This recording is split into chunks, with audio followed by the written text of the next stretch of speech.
धर्मेंद्र यादव। धन्यवाद अध्यक्ष जी। मैं इस संविधान के 129वें संशोधन अधिनियम के विरोध के लिए खड़ा हूं। अध्यक्ष जी, मैं समझ नहीं पा रहा हूं, अभी 2 दिन पहले संविधान को बचाने की, संविधान की गौरवशाली परंपराएं की कस्में खाने में कोई कमी नहीं रखी।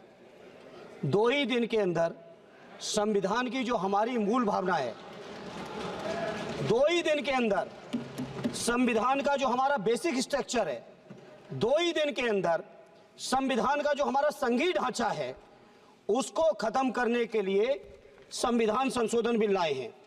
मैं मनीष तिवारी जी से सहमत हूं और अपनी पार्टी और अपने नेता आदरणीय अखिलेश यादव जी की ओर से कहना चाहता हूं, ये बिल पूरे देश के जो अलग अलग भेष, भाषाएं, संस्कृति, क्षेत्र की जो मान्यताएं हैं, जो हमारे संविधान निर्माताओं ने बहुत सोच विचार के मंथन अध्ययन करके ये संघीय ढांचा तैयार किया था, राज्यों का गठन भी किया था, संस्कृति के हिसाब से, क्षेत्र के हिसाब से, भाषा के हिसाब से, परिस्थितियों और समय के हिसाब से।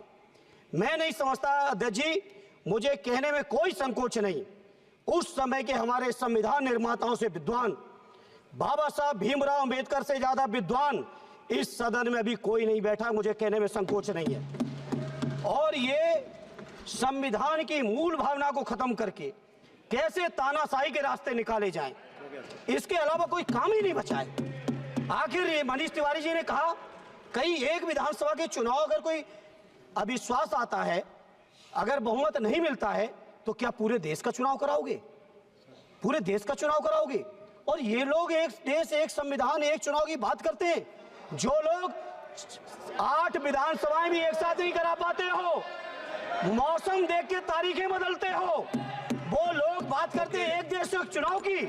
इसलिए अध्यक्ष जी, मैं अपनी पार्टी की ओर से, अपने नेता आदरणीय अखिलेश यादव जी की ओर से इस बिल का पुरजोर विरोध करता हूं और आपके माध्यम से देश के जनमानस से कहना चाहता हूं, ये भारतीय जनता पार्टी के लोग तानाशाही लाने के नित नए रास्ते लाते हैं। जो 8 विधानसभाओं का चुनाव एक साथ नहीं करा पाए, 4 राज्यों के चुनाव एक साथ नहीं करा पाए, वो पूरे देश की लोकसभा और सारे प्रांतों की विधानसभाएं एक साथ कराने की बात करते हैं।